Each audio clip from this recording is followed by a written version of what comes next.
A paz do Senhor.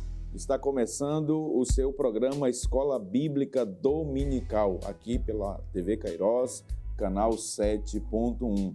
E no programa de hoje nós iremos estudar a lição de número 9, que tem como título ou tema Gog e Magog, um dia de juízo. Nós iremos para o texto áureo, a verdade prática e a leitura bíblica em classe desta lição tão profunda e preciosa para os nossos dias. Vamos lá.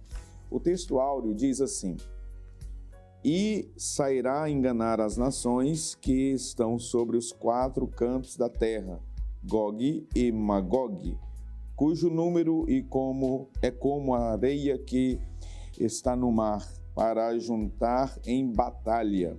Apocalipse capítulo de número 20, verso 8. A verdade prática diz assim: a palavra profética anuncia que, antes da restauração espiritual de Israel, virão Gog e seu bando para invadir a Terra Santa, mas eles serão derrotados. A leitura bíblica em classe, ela está no livro do profeta Ezequiel, capítulo de número 38, versículos do 1 ao 6, e também capítulo de número 39, dos versículos 1 até o 10. Diz assim a palavra do Senhor, Ezequiel, capítulo 38, verso 1. Veio mais a mim a palavra do Senhor, dizendo: Filho do homem, dirige o rosto contra Gog, terra de Magog, príncipe e chefe de Meseque e de Tubal, e profetiza contra ele, e dize: Assim diz o Senhor Jeová: Eis que eu sou contra ti, ó Gog, príncipe e chefe de Meseque e de Tubal. E te farei voltar, e porei anzóis nos teus queixos, e te levarei a ti com todo o teu exército, cavalos e cavaleiros, todos vestidos bizarramente, congregação grande, com escudo e rodela, manejando todos a espada. Verso 5. Persas, etíopes e os de Pute com eles, todos com escudo e capacete. Gomer e todas as suas tropas, a casa de Togarma da banda do norte e todas as suas tropas, muitos povos contigo. Ezequiel, capítulo 39, verso 1. Tu, pois, ó filho do homem, profetiza ainda contra Gog e diz: Assim diz o Senhor Jeová: Eis que eu sou contra ti, ó Gog, príncipe e chefe de Meseque e de Tubal. E te farei voltear, e te porei 6 anzóis, e te farei subir das bandas do norte, e te trarei aos montes de Israel. E tirarei o teu arco da tua mão esquerda, e farei cair as tuas flechas da tua mão direita. Nos montes de Israel cairás, tu e todas as tuas tropas, e os povos que estão contigo, e as aves de rapina, e as aves de toda a asa, e os animais do campo te darei por pasto. Sobre a face do campo cairás, porque eu falei, diz o Senhor Jeová.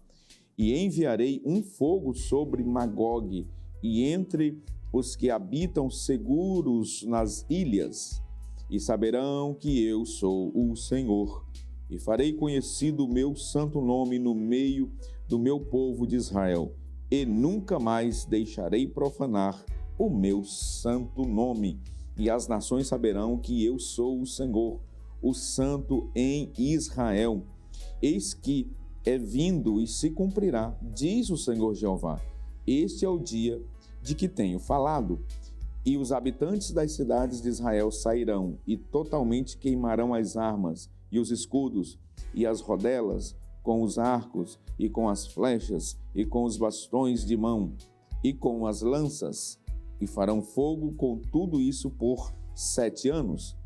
E não trarão lenha do campo, nem a cortarão dos bosques, mas com as armas acenderão fogo e roubarão aos que os roubaram e despojarão aos que despojaram, diz o Senhor Jeová.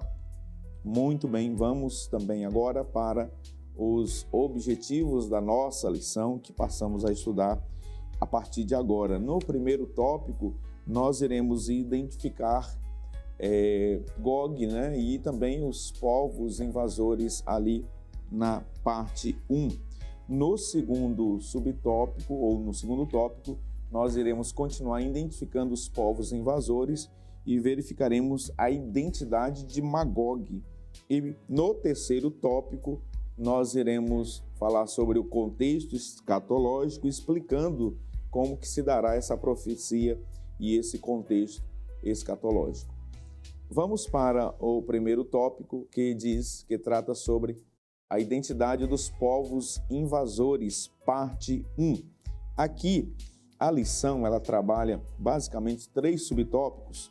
No primeiro subtópico, nós iremos, a partir do capítulo 38, versículo 6, o 39 e o verso 2, verificar a identidade dos invasores descritos ali. No segundo subtópico, nós iremos compreender a profecia. E no terceiro subtópico, a lição traz a identidade de Gog, que está posta lá no capítulo 38, verso 2, parte A, e também no 39, verso 1, parte A. Muito bem, meus queridos que agora estão nos acompanhando o programa Escola Bíblica Dominical. Nós queremos agradecê-lo por sua participação, por sua audiência. Muito obrigado mais uma vez por estar acompanhando este programa. Sem você, certamente não faria sentido nós estarmos aqui, mas por sua companhia, nós fazemos com muito bom gosto esse programa, nós aqui, também os colegas da produção. Assim, para que você seja abençoado e cresça em graça e em conhecimento. Comigo aqui hoje para comentar esta preciosa lição, evangelista Wallace França. Nós já queremos começar cumprimentando nosso companheiro, nosso amigo de trabalho aqui no programa Escola Bíblica Dominical. Wallace, mais uma vez, meu amigo, seja bem-vindo. Nós temos hoje um grande desafio, que é construir aqui um argumento sólido, escatologicamente falando, diante desta lição que precisa ser explorada e muito bem elucidada, né, a partir daquilo que já está posto aqui pelo comentarista. Paz do Senhor, pastor Epaminondas, paz do Senhor a todos que nos assistem. Pastor Epaminondas, hoje nós temos uma grande missão, mas uma missão que ela é regozijante, porque nós trataremos de uma lição talvez a mais complexa das que nós tratamos até hoje. No capítulo 1 nós tivemos uma visão bem complexa que nós estudamos, mas o seu significado não foi tão complexo quanto é aqui do capítulo 38 do 39. Ao longo dos anos, teólogos e estudiosos da palavra de Deus se debruçaram no intuito de tentar decifrar ou pegar códigos-chaves que fizessem a abertura, né? O código-chave aqui nós estamos tratando do próprio Espírito Santo, de uma abertura para que nós compreendamos essa mensagem. Mas é uma mensagem intrigante, mas ela é gratificante e ela nos conforta quando, pelo poder do Espírito Santo, nós nos sentimos aptos a aprender e a passar um pouco que nós aprendemos para os nossos telespectadores. Muito bem. À guisa de introdução, nós iremos, nesta lição de hoje, analisar os capítulos 38 e 39 do livro do profeta Ezequiel. Nestes 2 capítulos, o profeta Ezequiel, ele nos fornece informações escatológicas sobre a invasão por parte de Gog, da terra de Magog, que acontecerá no final dos tempos, conforme está escrito no capítulo 38 e o versículo 16 deste capítulo que nós estamos analisando, passamos a analisar agora. E a profecia também deixa claro que essa invasão, que essa batalha, que essa guerra ela se dará após a retomada, né, ou os judeus retornarem para a sua terra, para a sua pátria. E que isso vai acontecer em um momento em que eles estiverem vivendo em uma segurança plena, o que demonstra claramente que esta invasão ela é para o futuro. Analisando-a aqui historicamente e também teologicamente, escatologicamente falando, não há nenhum evento na história que demonstra que esta invasão, que esta batalha já tenha ocorrido. Por essa razão, a gente aponta isso para o futuro. E eu penso que é interessante nós começarmos o programa de hoje já tentando identificar o momento que se dará essa invasão, distinguindo essa batalha, essa guerra, de outras que apresentam no texto do livro do Apocalipse, como, por exemplo, a Batalha do Armagedon e aquela clássica, né, de Apocalipse capítulo 20, verso 7, que corriqueiramente é confundida com essa. Perfeito, pastor Epaminondas. O contexto da profecia do profeta Ezequiel era para o fim dos tempos. Nós começamos durante a nossa lição de número 1 dizendo que o profeta Ezequiel ele profetiza fatos que estavam ocorrendo, fatos que já haviam ocorrido e fatos que futuramente iriam ocorrer. E futuramente que iriam ocorrer na sua própria época. Mas também o profeta Jeremias e o profeta Joel, eles profetizaram, assim como o profeta Isaías, profetizaram juízos vindos do norte, assim como o profeta Ezequiel está profetizando agora. Só que aquelas profecias de Jeremias, de Isaías, de Joel, em relação ao reinado do norte, que viria contra Israel, elas se concretizaram, elas realmente ocorreram. Mas em se tratando de Gog e Magog, Ezequiel capítulo 38, capítulo 39, as escrituras sagradas são bem claras, dizendo que são para o fim dos tempos. Portanto, para o fim dessa nossa dispensação. Nós, dispensacionalistas, cremos na dispensação da graça, portanto, nós compreendemos que a profecia do capítulo 38 e 39 do profeta Ezequiel refere-se especialmente ao fim dessa dispensação da graça que nós vivemos atualmente. Muito bem.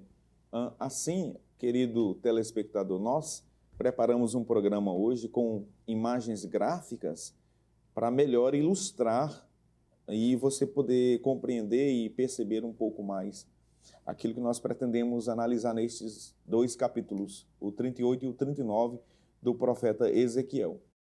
Diante disso, nós queremos iniciar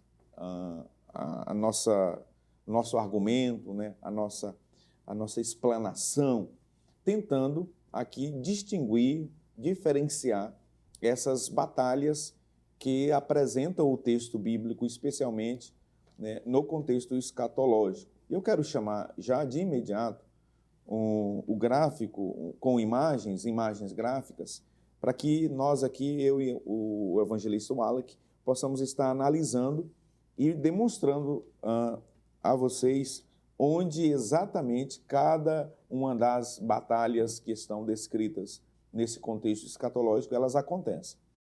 Primeiramente, Wallach, é necessário nós esclarecer aos nossos telespectadores, irmãos que fazem parte da nossa confissão de fé, professores de escola bíblica dominical, pastores, pregadores, ensinadores, aqueles que já comungam, né, da nossa visão, mas também aqueles que são de uma outra perspectiva escatológica, né? É necessário dizer que nós, dispensacionalistas, pré-tribulacionistas, nós temos uma linha de interpretação. Conforme o Wallach colocou, nós temos como sistema hermenêutico de interpretação as dispensações. E nós, à luz do texto bíblico, entendemos que nós estamos vivendo hoje a sexta dispensação, chamada de dispensação da graça, a era da igreja. Este período que começou, né, com a instituição, com a inauguração da igreja e perdurará, irá até o arrebatamento da igreja, né? Depois do arrebatamento da igreja, Wallach, aí inicia aqueles 7 anos do período da grande tribulação. E aí nós temos ali no gráfico esse período dividido em duas partes. Perfeito, pastor Epaminondas.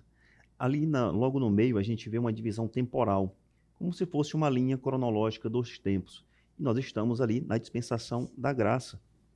Logo depois, nós temos duas imagens, uma verde e uma azul na linha do tempo. E lá está escrito 3 anos e meio para um, 3 anos e meio para outro. Nós estamos tratando de um período de tribulação, período tribulacional. Sendo que os últimos 3 anos e meio, como você pode ver aí embaixo, nós vivenciaremos, ou nós vivenciamos do ponto de vista escatológico, a grande tribulação. E logo depois da grande tribulação, a dispensação do reino milenar.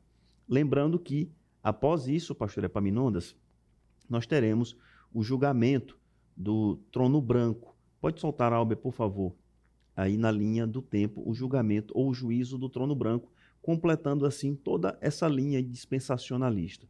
Mas ali, pastor Epaminondas, no período da grande tribulação, é importante nós sabermos e entendermos que, à luz do que o senhor falou agora há pouco da nossa linha de interpretação, nós cremos que o arrebatamento da igreja, ela se dará, como nós somos pré-tribulacionistas, antes do início do período tribulacional, ou seja, antes dos 7 anos ou da 70ª semana profetizada pelo profeta Ezequiel. E logo após isso, pastor Epaminondas, o arrebatamento da igreja, nós cremos, e o pastor Ezequiel Soares escreve sobre isso, nós cremos que ali se dará a grande invasão ou batalha de Gog e Magog, profetizado em Ezequiel capítulo 38 e capítulo 39. Perfeito, Alan. É muito importante, caro irmão, telespectador, amigo que está nos acompanhando agora, você se situar nessa linha do tempo, porque aqui nós estamos estabelecendo a nossa linha de interpretação de quando essa invasão, de quando Ezequiel 38 e 39 irá acontecer. Fica demonstrado pelo gráfico que essa invasão de Gog, né, da terra de Magog, vai acontecer, Alan, que logo imediatamente após o arrebatamento da igreja, ou pelo menos nos anos iniciais. Essa é uma interpretação que é dada, que é feita pelos maiores eruditos escatológicos na linha pré-tribulacionista e dispensacionalista. Os estudiosos dessa matéria, os pré-tribulacionistas, os dispensacionalistas, eles apontam, na sua maioria esmagadora, que essa batalha, que essa invasão, ela vai ocorrer ali nos anos iniciais da grande tribulação. Eu trago como exemplo Tim LaHaye, a CPAD, a Casa Publicadora das Assembleias de Deus, publicou a famosa enciclopédia popular de profecia bíblica, e lá na altura da página 246, ele diz que os capítulos 38 e 39 reúne indícios fortes, categóricos, latentes, de que a invasão de Gog e Magog, ela vai se dar na primeira metade da grande tribulação, logo após o arrebatamento da igreja.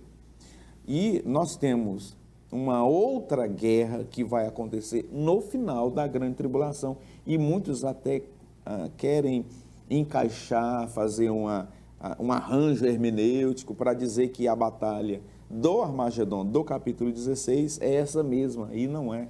Não é, pastor Epaminondas, até porque nós conhecemos a palavra de Deus, nós sabemos o que está escrito no capítulo 16 de Apocalipse, no versículo 16, e a batalha do Armagedon é uma batalha muito conhecida dos crentes, onde o próprio Senhor Jesus Cristo, ele retorna com a igreja para aquela batalha, para vencer aqueles exércitos confederados em desfavor, não só de Israel, mas de toda a humanidade, num período da grande tribulação. E ali em Armagedon, no capítulo 16 de Apocalipse, verso 16, nós temos o retorno de Jesus Cristo na parúzia, ou em poder e grande glória, onde após derrotar todas aquelas nações daquela guerra do Armagedon, da batalha do Armagedon, Jesus pisará o Monte das Oliveiras. Então é necessário nós distinguirmos isso. A batalha de Gog e Magog de Ezequiel 38 e 39 nada tem a ver com o Armagedon de Apocalipse capítulo 16. Mas nós temos ainda, pastor Epaminondas, logo no final do reino milenar de Jesus Cristo, do reino de Jesus Cristo aqui na terra, Não vai ser no céu, é aqui na terra. Jesus reinando de forma ampla e plana. Todos os habitantes da terra verão.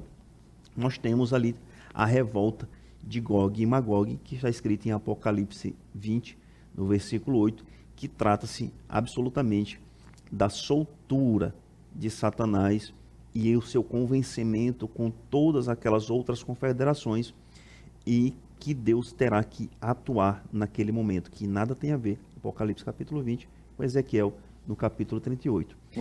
Mas eu gostaria, pastor Epaminondas, só que o Albert trouxesse mais na imagem, para o senhor fazer o comentário, que entre a batalha de Gog e Magog e a revolta de Gog e Magog, o pastor Antônio Gilberto disse que tem um efeito temporal, ou um lapso temporal de aproximadamente 1000 anos. Exatamente. Esse gráfico último aí, ele é muito didático, porque coloca cada batalha na linha do tempo. E eu penso que depois desse gráfico mostrado aqui, eu acho que os professores de escola dominical não terão nenhuma dificuldade de identificar exatamente onde cada uma dessas batalhas irão acontecer. E o pastor Antônio Gilberto, na página de número 115 do livro O Calendário da Profecia, do nosso querido, saudoso pastor Antônio Gilberto, nosso mestre, patrono da Escola Bíblica Dominical, ele coloca, Wallach, uma diferenciação. Né? Ele diferencia a batalha do capítulo 38 de Ezequiel e também a revolta de Apocalipse, capítulo de número 20. Olha só como você pode ver esse quadro comparativo. Esse quadro ele foi extraído do livro do pastor Antônio Gilberto. E aí você percebe que Gog em Ezequiel 38 é um bloco de nações. Gog em Apocalipse 20 são todas as nações. No capítulo 38 de Ezequiel, Gog vem do norte. No capítulo 20 de Apocalipse, Gog envolve toda a terra. No capítulo 38 de Ezequiel, Gog age por ato divino. Lá em Apocalipse, Gog é movido pelo diabo. No 38 de Ezequiel, Gog é destruído por espada. Lá em Apocalipse, Gog é destruído por fogo que desce do céu. No 38 de Ezequiel, Gog é sepultado em Israel. Lá em Apocalipse 20, Gog é totalmente consumido por fogo. E por fim, em Ezequiel 38 e 39, Gog vem antes do milênio. E lá em Apocalipse, depois do milênio. Não resta dúvidas, não é, Wallach, que são batalhas distintas, que são eventos que ocorrerão em momentos distintos. Perfeito. Eu espero que depois dessa apresentação, dessa representação gráfica, os nossos alunos e telespectadores consigam compreender a mensagem. Muito bem, nós estamos caminhando para o nosso primeiro intervalo. O programa está recheado de informações gráficas e também de um contexto escatológico. Eu peço que você não saia daí. É muito rápido o intervalo. Daqui a pouquinho estaremos de volta com o programa Escola Bíblica Dominical.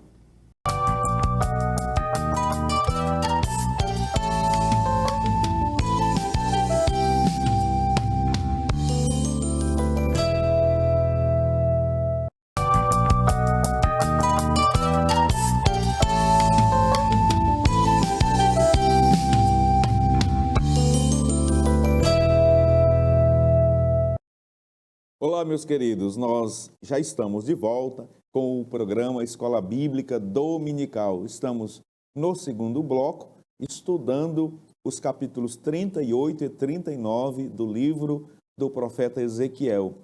Nós estamos analisando a lição de número 9 da Escola Bíblica Dominical. Hoje, estudando Gog e Magog, um dia de juízo.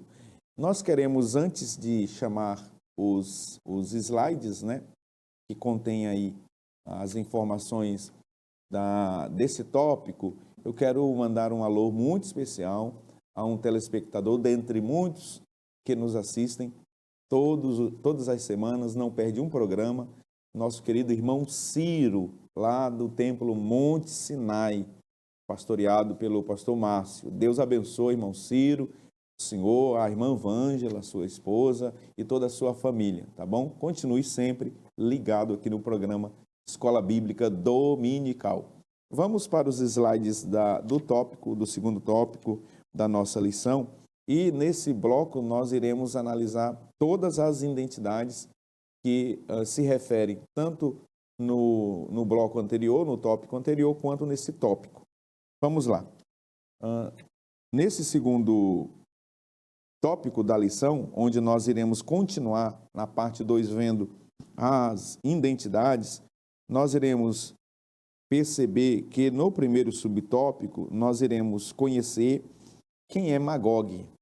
Nós iremos verificar também Meseque e Tubal, que aparecem no verso 2 e também no verso 1 do 39. E, por fim, iremos analisar essa coalizão de Gog, nessa confederação de nações que o profeta nos apresenta. Muito bem. Wallach, nós temos ainda um gráfico que é extremamente enriquecedor, esclarecedor, para que nós possamos compreender e não restar dúvidas, né, a origem desses povos. E para isso é necessário nós recorrermos ao que diz a Bíblia sobre essas nações, sobre estes nomes e as suas identidades que aparecem aqui em Ezequiel 39. Para isso nós iremos recorrer e nos reportar ao livro do Gênesis, ao livro dos começos, onde tudo se inicia, no capítulo de número 10. E eu quero chamar mais uma vez as imagens que nós temos aqui, para que você perceba e verifique de forma bem didática a árvore genealógica de onde os povos se originaram. Nós temos aí os filhos de Noé, lá em Gênesis capítulo de número 10. Basicamente, o mundo antigo, né, e toda a civilização antiga, ela foi construída a partir dos 3 filhos de Noé, Sem, Cã e Jafé.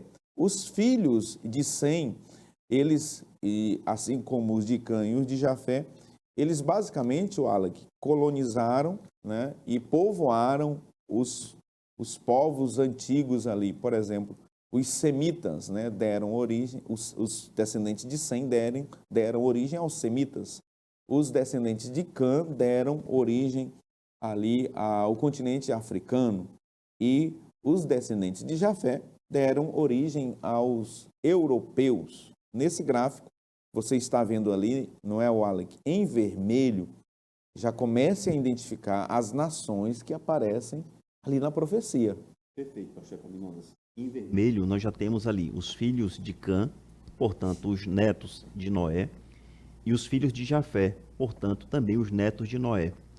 Essas nações, pastor Epaminondas, elas é importante nós tratarmos que o profeta Ezequiel, quando se refere ao nome dessas pessoas, ele está querendo se referir ao território de onde elas são provenientes. Por isso que ele trata de Gomer, de Magog, de Tubal, de Meseque, de Cush, de Put.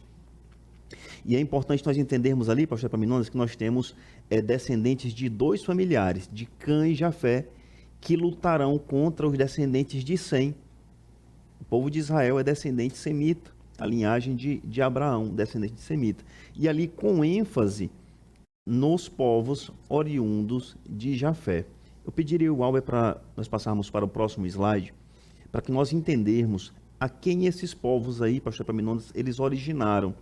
Eles originaram vários povos de várias nações, como o senhor bem explicou agora há pouco.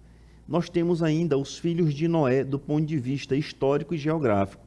Quem esses povos deram origem? Por exemplo, os descendentes de Sem, eles deram origem aos hebreus, caldeus, os assírios, os sírios, os elamitas, os de Cã, os cananeus, os egípcios, filisteus, hititas, amorreu. Veja bem, os egípcios, descendentes de Cã, a nação africana, descendente de Cã, e Jafé, ali dando origem aos gregos, aos trácios, aos citas, aos frígios, medos, ou seja, mais para o pessoal que convive e conviveu no leste europeu. Perfeito. Eu quero que volte aqui conosco para a gente, antes de nós verificarmos a identidade de Magog, é necessário a gente acompanhar aqui o raciocínio do pastor Ezequias, que ele identifica primeiramente, né, Gog, porque Gog nos parece fica muito claro que Gog aqui está muito mais relacionado a um título do que propriamente ao lugar ou a um território. E olha que alguns eu vejo que fazem essa confusão, né? Até quando eles querem fazer comparação com o Apocalipse capítulo 20, aqueles que assim interpretam, né? Equivocadamente chamam essa invasão aqui de Ezequiel 38 e 39 de invasão de Gog e Magog. E não é correto assim pronunciar. O correto é Gog, da terra de Magog. Lá em Apocalipse, por se tratar de algo metafórico, né, por se tratar de uma figura de linguagem, aí sim, a expressão lá é Gog e Magog. Mas aqui fica claro que Gog nos parece falar de alguém, de uma pessoa que detém um título e uma posição. Perfeito. Uma pessoa que tem um título e uma posição. Por exemplo, nós vivemos uma República Federativa do Brasil. Quem nos representa chama-se uma pessoa que tem um cargo com o nome de presidente. Numa monarquia, o rei. Na Rússia, por muito tempo, foram os czares russos, aquelas pessoas que representam política, econômica e governamental. Então, não há dúvida, isso é até sinopse, logo do nosso tópico 1 da nossa lição, de que o professor Ezequiel Soares traz como comentário para a gente hoje, é que isso trata-se de um título, ou não de uma pessoa determinada, de um ser humano que tem o nome de Gog, mas de um ser humano que detenha o título de Gog, de príncipe, de rei, de presidente, de representante, de governador. Ótimo. Esse nome Gog, só para trazer aqui a baila, né, trazer a discussão, exatamente o tópico que o pastor Ezequiel Soares traz. Ao referir-se ou a identificar quem é Gog, ele muito bem deixa claro que essa palavra Gog, ela aparece apenas 2 vezes nas Escrituras Sagradas, ou se refere a 2 eventos. O primeiro é um descendente de Rubem, lá em 1 Crônicas, capítulo 5, versículo de número 4. E depois, Gog só vai aparecer lá no livro do Apocalipse, no capítulo 20. E ali é uma referência, né, à revolta de Satanás ao final do milênio. Essa palavra Gog, portanto, ela é identificada aqui na profecia de Ezequiel como sendo um líder, como sendo alguém de posição, como sendo um chefe, como sendo um príncipe, conforme o Alec muito bem colocou, alguém que tem uma posição governamental de chefiar uma nação. E agora nós passamos mais uma vez às imagens gráficas para a gente passar, né, Alec, a identificar aqui essas outras nações que aparecem na profecia. Sim, vamos dar uma olhada nessas imagens, pastor Epaminondas, sobre os filhos de Jafé. Gênesis capítulo 10, no verso 2, ele vai definir quem são esses filhos de Jafé, ou os jafetitas. E nós temos aí uma árvore genealógica dos netos de Noé. E em amarelo, nós temos aí destacado aquelas nações, aqueles povos que farão parte dos confederados contra Israel na batalha de Gog e Magog. Nós temos aí como primeiro filho, o filho mais velho de Jafé, nós temos Gomer, que fará parte, nós temos Magog, nós temos Javã, Tubal, Meseque, Tiras, e nós temos também o filho de Gomer, chamado Togarma. Esses aí em amarelo em destaque, eles farão parte, junto com os filhos de Cã, desse exército confederado contra a nação de Israel. Eu pediria que o Albert trouxesse o nosso próximo slide. No contexto da profecia de Ezequiel, capítulo 38 e 39, pastor Epaminondas, nós temos o nome daquelas pessoas que se referem especificamente a territórios, como dissemos no começo desse bloco. Nós temos aí Cão ou Cã, que são seus filhos, aí como está em Gênesis, no capítulo 10, do verso 6, diz: os filhos de Cão são Cush, Misraim, Put e Canaã. Put e Cush estão em amarelo. Esses aí farão parte do exército confederado, juntamente com aqueles outros que nós vimos agora há pouco. Mais uma vez, nós trazemos que o nome de tais personagens deve ser interpretados como lugares, locais, cidades, etc. Por favor, Alber, o próximo, só para a gente não perder o fio da meada, pastor Epaminondas, nós perceberemos que, então, aquelas nações que compõem os descendentes de Cã e de Jafé, eles se reúnem num só bloco. Nós trouxemos mais uma vez aí. E o de Jafé, esses aí que estão destacados em amarelo, esses aí eles vão se reunir, pastor Epaminondas, formar uma grande confederação sob a liderança de Gog. Gog liderará Cush, Put, Gomer, Togarma, Magog, Tubal, Meseque. E agora, pastor Epaminondas, é necessário que nós entendamos, eu gostaria que o senhor comentasse esse aspecto, que o pastor Antônio Gilberto, ele traz as definições de quem são essas nações atualmente, quem são esses povos na atualidade, quem são esses povos que a gente pode compreender como líderes ou como estados nacionais de hoje. Exatamente. Essa identificação, ela é muito importante, em que pese nós não temos elementos, assim, eu diria, prontos e acabados para a gente afirmar que de fato mas a probabilidade, porque nós estamos falando aqui de probabilidade, é muito grande de que todos esses nomes aí, eles se acham identificados com, atualmente, por exemplo, Cush, a Etiópia, né? Put, a Líbia, né? Gomer seria Germânia, a Alemanha, Togarma, Armênia, Turquia, todos ali são nações que ficam próximos ao Oriente Asiático. Magog, Citas e Tártaros, né? E Tubal, Tobolsk, que é uma cidade, uma grande e importante cidade na Rússia. E Meseque, que seria, na interpretação não apenas nossa, né, dispensacionalistas e pré-tribulacionistas, mas muitos outros de outras linhas, Wallace, que fazem essa mesma identificação, como sendo Moscou, Tobolsk e também Rosh, que é a análise que faremos no próximo tópico, né? Pastor Epaminondas, o senhor trouxe bem a questão interpretativa, mas todas essas análises que foram lançadas aí na tela, elas partiram de vários estudos. E, por exemplo, temos ali Cush sendo o que é atualmente a Etiópia. O pastor Antônio Gilberto, ele vai trazer na sua obra, ele vai dizer, olha, Cush é em hebraico e em grego está Etiópia. Ou seja, existe uma tradução lógica das palavras que existem. Esses nomes não foram lançados por uma mera probabilidade assertiva, não é nada disso. Tenta-se, não é certeza, mas tenta-se construir um raciocínio lógico sobre o aspecto da nominação dessas nações. Perfeito. É importante nós também analisarmos agora a identidade de Magog, porque nós temos aqui duas palavras chaves. Gog, nós já identificamos, já verificamos que Gog se trata de um líder, de um chefe, de um príncipe, de um governante. Magog é a terra desse governante. E aí é interessante, é muito importante nós percebermos, identificarmos, analisarmos quem é Magog.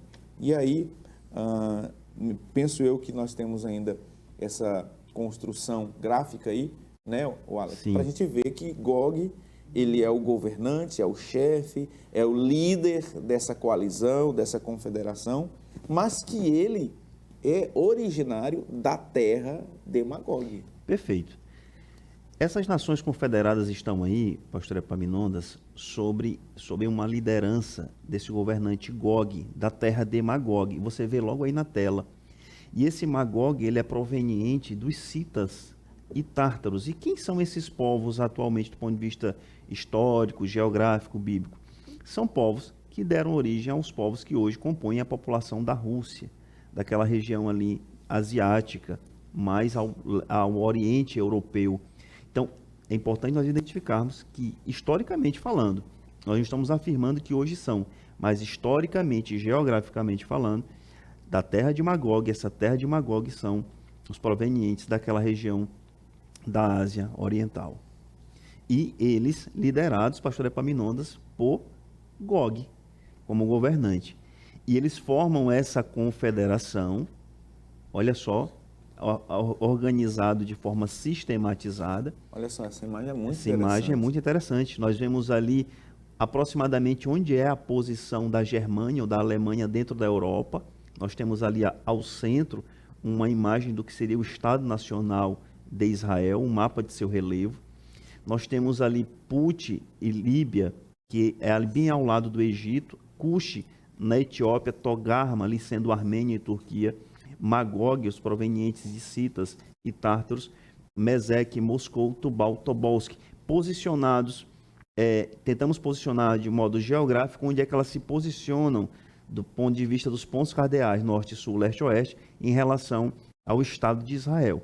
E a profecia do profeta Ezequiel diz, Ezequiel 38, 39, que essas nações elas se reúnem sobre Gog, lá daquela terra, lá de Magog, contra o Estado Nacional de Israel. Perfeito. Eu vendo essa bandeira de Israel aí, ela me faz lembrar que a profecia de Ezequiel, lá no capítulo de número 37, refere-se à restauração espiritual, política e espiritual de Israel. Eu peço que o Albert volte aqui com a gente, para a gente depois dar continuidade nessa imagem gráfica. Observe uma coisa, que quando Ezequiel profetiza o capítulo 38 e 39, refere-se a uma invasão que acontecerá após a restauração política de Israel, não necessariamente após a restauração espiritual. Porque veja que essa restauração política nacional, ela já aconteceu. Ela aconteceu em 1948, 14 de maio de 1948, mais precisamente com o Conselho da ONU, né, votando a criação do Estado de Israel em 29 de novembro de 1947. Assim, os últimos dias pelo qual a profecia faz menção referem-se a essa restauração nacional de Israel. E essa profecia sobre a reconstrução do Estado de Israel já se cumpriu. E vejam que essa invasão que vai se dar em Israel se dará logo imediatamente, né, após a restauração geográfica, a restauração política nacional de Israel, e a restauração espiritual da nação de Israel se dará ao final da grande tribulação. É por essa razão que pontuar onde e quando se dará essa invasão é muito importante e é muito interessante. Pastor Epaminondas, o senhor trouxe um contexto histórico que a gente não pode deixar de passar. O senhor falou que esses fatos de Gog e Magog, eles ocorrerão diante de uma restauração política da nação de Israel, não necessariamente espiritual. E essa restauração política ela começa a acontecer quando a nação de Israel ela consegue retomar de volta o que era seu, se tornar um Estado independente, se tornar um país. De um processo que durou entre 1947 e 1948. Mas é necessário nós contextualizarmos o seguinte: a partir do momento que Israel ele está sendo convidado ao retorno da diáspora judaica, a diáspora ocorrida durante o cativeiro babilônico, o cativeiro assírio, mas sobretudo da década do ano 70 depois de Cristo, Israel agora ele é convidado a retornar para o seu território a partir de 1948, mas desde lá Israel nunca teve paz. Constantemente Israel ele é ameaçado por seus territórios. Historicamente falando, poucos meses depois de Israel se tornar um Estado nacional, nações como Egito, Jordânia, Síria, reúnem-se para tentar tomar o seu território novamente. Israel vence aquela batalha de forma muito milagrosa, porque seu exército sequer estava formado. Em 1967, nós temos a famosa Guerra dos 6 Dias. Novamente, Egito e ações confederadas tentam novamente contra o exército de Israel em número muito superior e não conseguem chegar à tomada do território. Em 1973, pastor Epaminondas, nós temos uma guerra chamada do Yom Kippur. Eram, segundo os historicistas, 180 tanques de Israel contra 1.400 tanques sírios. Eram 500 israelenses lutando numa batalha contra 80 mil egípcios. E Israel conseguiu sufragar todas essas nações. Então, por isso que nós cremos que a batalha de Gog e Magog é para essa época, para o fim dos tempos, para a nossa dispensação. E que, certamente, pastor Epaminondas, à luz das Escrituras Sagradas, ela não tardará. Amém. Não tardará, e nós aguardamos o retorno glorioso do Senhor Jesus para arrebatar a sua igreja. Após o arrebatamento da igreja, eventos escatológicos se desencadearão, e um deles é a batalha, a invasão de Gog, da terra de Magog, a terra de Israel, para tentar saquear os despojos, as riquezas, e também porque Israel é, estrategicamente falando, do ponto de vista militar, extremamente importante por ser o centro da terra. Olha, o programa está abençoadíssimo. Nós estamos chegando ao final deste segundo bloco. Nós iremos para mais um intervalo. Após, voltaremos para concluirmos essa lição tão preciosa e analisarmos o contexto escatológico deste capítulo 38 e também do capítulo 39 do livro do profeta Ezequiel. Portanto, não saia daí, nós voltamos rapidinho.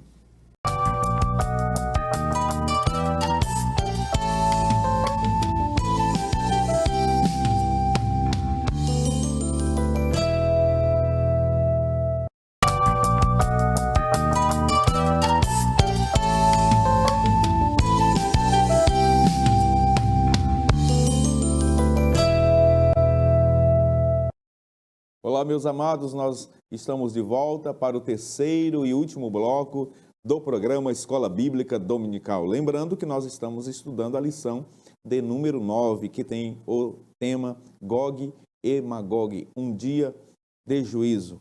Nós queremos chamar os slides do terceiro tópico da nossa lição, que trata sobre o contexto escatológico. E é sobre isso que nós basicamente iremos trabalhar neste último bloco do programa, tá bom? Quero analisar com você aí, neste terceiro tópico, sobre o contexto escatológico. Mais uma vez, o autor da lição trata sobre Gog e Magog. No segundo subtópico, que é onde nós iremos concentrar, né, Wallach, as nossas discussões aqui, como a Rússia aparece nesse contexto. Nós iremos responder essa indagação. E a origem da interpretação, né? De como originou essa interpretação de que ali é uma séria e forte evidência de que está se tratando da Rússia e seus conglomerados de nações, um satélite de nações que irão confederar-se para invadirem a nação de Israel. Bom, eu preciso também destacar a todos que nos acompanham agora que o momento da invasão de Gog, da terra de Magog, à terra de Israel, se dará, Wallach, em um momento de plena paz. O texto é quem diz isso, né? Aqueles que dizem, afirmam, inclusive com a guerra atual, né, de Rússia com a Ucrânia, que seriam indícios, né, que seriam um ensaio para essa invasão de Gog da terra de Magog. Mas nós percebemos que, contextualizando, historicamente falando, e pela profecia bíblica, não há cabimento. Porque o momento de Ezequiel 38 e 39 revela um estado de Israel seguro, eles vivendo em plena paz. E isso não sou eu, e nem tampouco os escatólogos pré-tribulacionistas e dispensacionalistas que dizem, é a própria Bíblia. Olha o que diz o versículo de número 9, 10 e 11, por exemplo. Na versão Almeida atualizada, diz assim: então subirás, virás como tempestade, far-te-ás como nuvem que cobre a terra, tu e todas as tuas tropas, e muitos povos contigo. Assim diz o Senhor Deus: naquele dia terás imaginações no teu coração e conceberás mau desígnio. Olha o verso 11. E dirás, ou seja, ele está se referindo aqui a Gog, que Gog vai dizer: subirei contra a terra das aldeias sem muros, virei contra os que estão em repouso, que vivem seguros, que habitem todos sem muros e não têm ferrolhos nem portas. O Alec trouxe no bloco anterior uma descrição histórica de como Israel, depois do seu estabelecimento como nação, passou e enfrentaram muitas batalhas, muitas guerras. E percebe que a invasão de Gog, da terra de Magog, e as nações confederadas, profeticamente falando, escatologicamente falando, ela não pode acontecer nos dias, pelo menos hoje, atualmente falando, porque Israel não está seguro, Israel não está em paz, eles estão sempre vivendo em constante guerra, em peleja. O que nos parece aqui, Wallach, é que Gog vai se aproveitar, desse momento de segurança, de paz que Israel estará vivendo, para tentar saquear as riquezas de Israel. E aí fica uma pergunta escatológica. Olhando para o cenário, onde é que isso se encaixa? Se não é exatamente com a abertura do primeiro selo do livro do Apocalipse, quando um cavalo branco é visto e montando um cavaleiro, trazendo um arco na sua mão. Ali fica claro que se trata do anticristo. O anticristo, conforme a profecia de Daniel, capítulo 9, versículo de número 27, ele fará uma firme aliança com muitos por uma semana. Na metade da semana fará cessar o sacrifício e as ofertas de manjares. Isso nos faz compreender que o anticristo ele vai fazer um acordo de paz com os judeus. E quando os judeus estiverem vivendo plena paz, quando eles estiverem gozando de segurança plena, haverá essa invasão de Ezequiel, capítulo 38 e 39. E nessa visão, Alan, o profeta, ele teve algumas imagens e ele descreveu isso, Ele viu, aqui no verso de número 4 da nossa lição, ele contou aqui, ele relatou: e te farei voltar, e porei anzóis nos teus queixos, e te levarei a ti, e com todo o teu exército. Ezequiel teve uma visão do exército invasor. Ezequiel viu cavalos e cavaleiros, todos, agora preste atenção nessa expressão, todos vestidos bizarramente. E aí, Wallach, o que nós podemos compreender dessa visão do profeta? Ele estava descrevendo possivelmente o que ele estava vendo, ou aquilo que ele recebeu do Senhor. Perfeito, pastor Epaminondas. É importante nós tratarmos de um assunto que, apesar dele receber a visão, ele tinha que dar aquela interpretação, como humano que ele era. E certamente aquela visão que ele tinha tido, pastor Epaminondas, ele não conseguia definir bem do que ele estava vendo. Mas você pode ver aí em Ezequiel, no capítulo 38, está na sua tela, verso 4, verso 5, lá direito, diz que ele via cavalos, cavaleiros, todos vestidos bizarramente, como uma grande congregação ou muitas pessoas, com escudo, rodela, manejando todos a espada. E ele diz que são persas, etíopes, os de Put, e com eles todos escudo e capacete. E aí nós trazemos para você na imagem da sua tela o que muito possivelmente poderia ser a imagem que Ezequiel estava vendo de um soldado dos tempos de hoje, ou dos tempos um pouco mais futuros. Nós vemos ali que esse soldado ele está equipado com um escudo no seu peito, que trata-se de um colete balístico. Ele está equipado com rodelas nos seus joelhos, ali chamadas as joelheiras.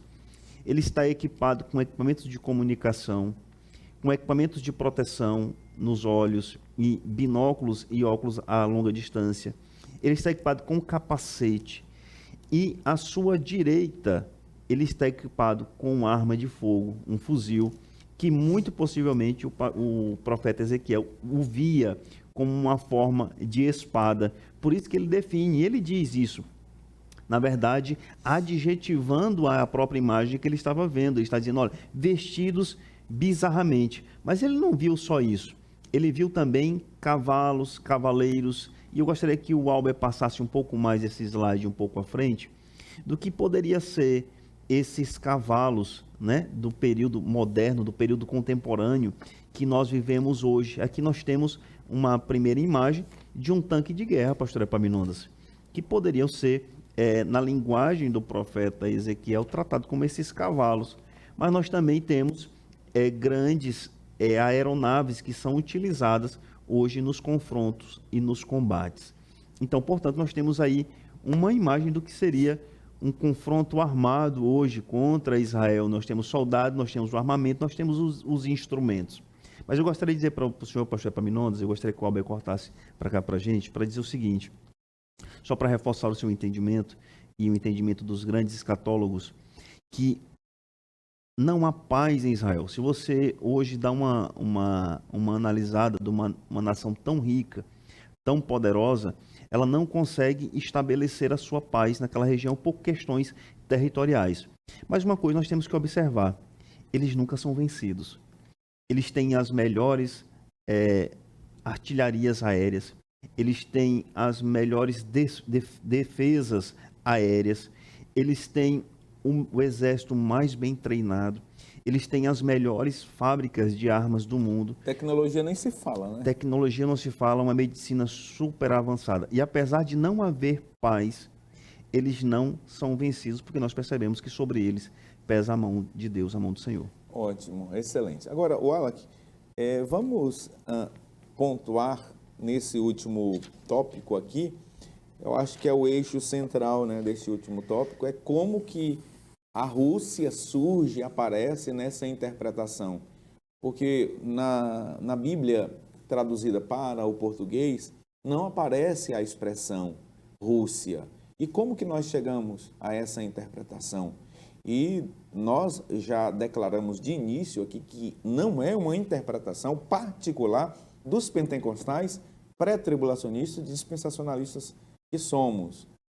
Como alguns irmãos de outras confissões até querem, né, sugerir que essa é uma interpretação única nossa. E nós sabemos que não começou conosco essa interpretação da Rússia. Mas vamos analisar, né, pelo o texto da lição aqui, pelos vários autores que temos aqui para nos auxiliar, como que nós chegamos à Rússia como sendo ali a nação que vai liderar essa invasão, como sendo a nação cabeça que vem do norte para invadir Israel. E aí eu quero chamar mais uma vez a imagem gráfica para que a gente possa analisar isso. A resposta, né, Wallach, ela vem a partir de uma leitura exegética do texto original hebraico, que foi a língua utilizada pelo profeta Ezequiel para escrever, né, o Antigo Testamento. A profecia, ela afirma que Gog é príncipe e chefe de Magog. Está aqui no capítulo 38, o versículo de número 2, que também está na nossa leitura bíblica em classe. Filho do homem, volve o teu rosto contra Gog, da terra de Magog, príncipe de Ros. Príncipe de Ros. Eu chamo a atenção para os telespectadores, porque a palavra príncipe de Ros, ela aparece na versão Almeida atualizada.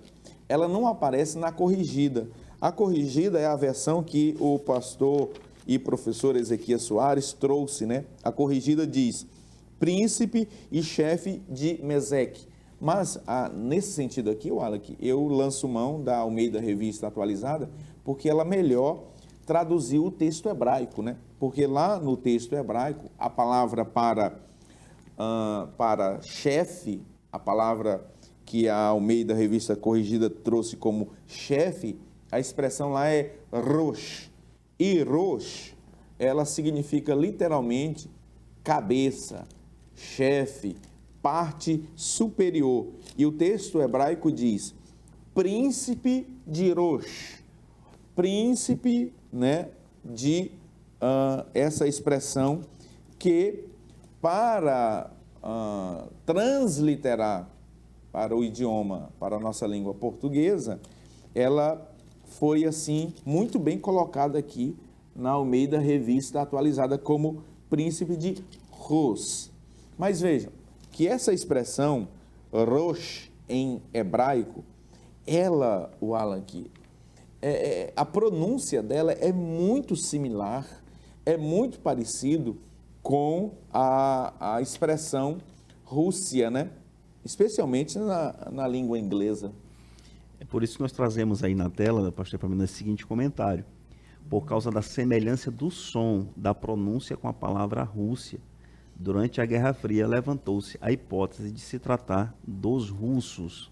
Então nós temos aí, na verdade, pastor Epaminondas, uma questão sonora. Nós não temos aqui uma tradução como nós temos a tradução das definições dos povos, como os descendentes de Cã e Jafé, estabelecendo pertencentes a territórios e cidades ou povos, como nós tratamos no tópico anterior. Mas aqui nós trazemos por uma questão de sonoridade. E perceba que nós trazemos ali que esses fatos, pastor Epaminondas, eles vieram à tona durante a Guerra Fria. Então, no século passado, nós tivemos uma polarização mundial entre duas grandes nações, a antiga URSS, defendendo um bloco comunista ou socialista, e do outro lado nós temos os Estados Unidos defendendo um bloco capitalista. Então, por conta do desenvolvimento dessas nações e da sua Guerra Fria, uma guerra que ela não era uma guerra com armas, mas uma guerra política, econômica, uma guerra financeira, com embargos internacionais, naquela época começou-se a difundir realmente que os líderes daquelas nações do continente asiático realmente estavam se referindo à Rússia, tentando assegurar que realmente ela representava aquele povo como descendentes ou como titulares do próprio título de Gog, reunindo aí a população de Magog e utilizando o texto em hebraico Rosh para dizer que se tratava dos russos. Perfeito. Assim, nós compreendemos, nós analisamos aqui pela escrita da palavra Rosh em hebraico, que a Almeida Revista Atualizada trouxe como Ros, e o som desta palavra pronunciada em outros idiomas é muito similar, é muito parecido com Rússia, tá bom? Daí vem a interpretação de que a Rússia é quem vai liderar, né, Wallach, esta Sim. invasão que vem do norte sobre Israel ali no início da grande tribulação. Aqui nós encontramos a origem dessa interpretação, e não apenas na pronúncia ou na similaridade do som Rush para a Rússia, porque a Rússia, se você olhar do ponto de vista geográfico, é apontada como aquela que vem do norte. Ela está em relação a Israel, né, geograficamente, vindo do norte. E tantos outros indícios que apontam para isso. Como, por exemplo, Meseque, né? Meseque é a pronúncia que está lá no texto de Ezequiel, mas que os estudiosos apontam como sendo Moscou. E Tobolsk, né, a cidade, uma das maiores cidades da Rússia, né, tem assim, o som de Tobolsk é muito parecido com Togarma, né, que é a palavra que aparece lá no livro do profeta Ezequiel e também lá em Gênesis capítulo de número 10, apontando para descendentes, né, de Jafé, por conseguinte, de Noé também, que deu origem, né, aos povos que estão ali no Oriente, na Europa Oriental, por assim dizer. Alguma colocação a mais sobre essa interpretação?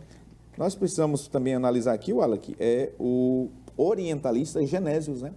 Nós falamos que nós iríamos demonstrar que essa não é uma interpretação nossa dos pentecostais, né? Antes mesmo do sistema dispensacionalista ele começar a ter ali os seus indícios, né? Estudiosos já apontavam para a Rússia como sendo a região de onde viria, né, a invasão de Gog. Perfeito, pastor Epaminondas. Nós trouxemos agora há pouco dizendo assim que, sobretudo, durante a Guerra Fria, esses fatos eles vieram à tona, mas nós não dissemos que eles surgiram na Guerra Fria.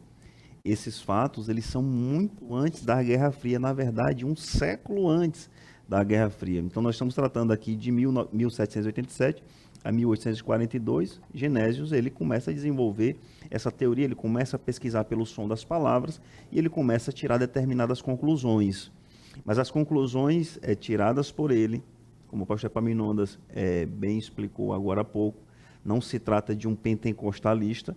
Ele começa a tirar conclusões, mas ela toma realmente essa ótica mundial. O mundo começa a se voltar por essas terminologias durante a Guerra Fria. Portanto, essas interpretações aqui, essas conclusões, o desenvolvimento dessas teorias não nos cabe, não nos coube, pastor Epaminondas. Muito bem, é importante a gente descrever ou tentar aqui explicar o que é um orientalista, né? Genésio, que viveu entre 1787 e 1842, ele era um orientalista. E um orientalista era uma pessoa extremamente versada, especialista em estudar os povos do Oriente Médio. Portanto, Genésio, além de ser um orientalista, ou seja, um estudioso profundo dos povos orientais, como os judeus, os israelenses, os árabes e todos os povos que compreendem ali o Oriente Médio.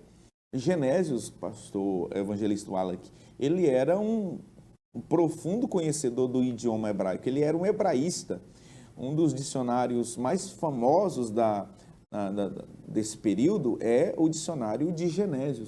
E foi ele quem primeiro identificou como sendo a Rússia ali, a identificação daquele príncipe de Ros, que é Magog, que é Gog, aliás, que é o chefe, que é o governante, que é o líder da grande invasão que vai acontecer no futuro, e esperamos que no futuro próximo, após o arrebatamento da igreja. Assim, meus amados, nós chegamos ao final desta lição, uma lição que mereceu esses gráficos que nós trouxemos a vocês, por conta da complexidade, não é, Wallach? Que não é um texto de fácil interpretação.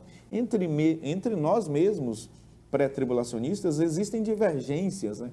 Você encontra pré-tribulacionista colocando Ezequiel 38 e 39 lá em Apocalipse 20. Lá em Apocalipse. Você encontra pré-tribulacionista dizendo que Ezequiel 38 e 39 é a Batalha do Armagedon. A Batalha do Armagedon. Mas, pastor Epaminondas, para mim foi muito gratificante o estudo dessa lição. Nós esperamos que os irmãos possam absorver. Mas eu costumo dizer, pastor Epaminondas, que essas coisas mais difíceis, um pouco mais complexas, você tem que comer como você come uma melancia. Perfeito. Aos poucos. Ninguém come uma melancia abocanhando por inteiro. Ou como um peixe cheio de espinhas. Não, você tem que ir aos poucos comendo pelas beiradas, como o pessoal diz aí na linguagem popular, como pirão de doente, pirão de enfermo, comendo pelas beiradas. Mas certamente é muito enriquecedor quando você começa a compreender dentro de uma linha temporal cronológica, você começa a receber realmente uma orientação do Espírito Santo para que seu coração se acalme e que você consiga compreender bem o que está querendo dizer em Ezequiel 38 e 39. Muito bem. Portanto, nós concluímos esta lição dizendo a você que Ezequiel 38 e 39 é um evento, uma invasão, uma batalha que vai acontecer após o arrebatamento da igreja, logo nos anos iniciais da grande tribulação, e que a Rússia provavelmente será a grande líder dessa confederação de nações, que envolve nações do norte, da Europa Oriental e também de países do continente africano, que vão invadir Israel na tentativa de despojar Israel. E que, no final dessa invasão, Deus, de forma sobrenatural, poderosa, gloriosa, ele irá intervir para ajudar o seu povo, a nação de Israel. E o capítulo 38 do profeta Ezequiel e o 39 deixa muito claro como que Deus vai agir através da espada, através de eventos cósmicos, Deus vai usar as forças da natureza, Deus também, através de fogo, irá defender o seu povo, a nação de Israel. Deus abençoe você, Deus abençoe a sua casa, a sua família, na esperança gloriosa de que Jesus irá arrebatar a sua noiva, a sua igreja, antes destes eventos, antes destas guerras, antes desta grande batalha que irá acontecer. Nós aguardamos o Senhor Jesus para arrebatar a sua igreja a qualquer momento. Assim, né, Wallach, nós concluímos esse programa e eu peço, meu amigo, que você nos despeça em oração e se tiver alguma consideração a fazer, fique à vontade. Pastora Epaminondas, nós vimos aqui uma conclusão muito exemplar, muito gloriosa, porque Deus trabalhará junto a Israel. Os eventos acontecerão, eventos miraculosos. A palavra de Deus diz que Deus fará fogo cair sobre a cidade, sobre a terra de Magog. Nós cremos nisso porque essa palavra de Deus é a nossa regra de fé, ação e prática. Vamos orar? Pai, em nome de Jesus, nós te agradecemos por mais esta brilhante programação, Senhor, da TV Kairos, canal 7.1 e da Assembleia de Deus Missão em Marabá. Nós te agradecemos pela vida do pastor Epaminondas, pela vida do teu pequeno servo que vos fala. Nós te agradecemos pela vida desses produtores, essa produção desse sistema de comunicação nesta cidade. Nós louvamos, Pai, pela vida dos nossos telespectadores, professores, alunos, coordenadores da nossa tão amada Escola Bíblica Dominical. Nós pedimos, Senhor, que se o Senhor retornar hoje, que nós possamos subir com a tua igreja para a honra e glória do teu nome, e que esses fatos, Senhor, realmente que estão escritos para acontecer, a batalha de Gog e Magog, seja um exemplo, Senhor, seja um acalento para aquelas pessoas que estudam a tua palavra, que elas possam compreender que a ti, Senhor, tem que ser remido, a ti tem que ser dado toda a honra, toda a glória e o louvor do teu santo nome, que eles te reconheçam como Senhor e Salvador das suas vidas, e que possam subir junto com a igreja antes da batalha de Gog e Magog. Nós pedimos tudo isso e por fé nós te agradecemos em nome de Jesus. Amém.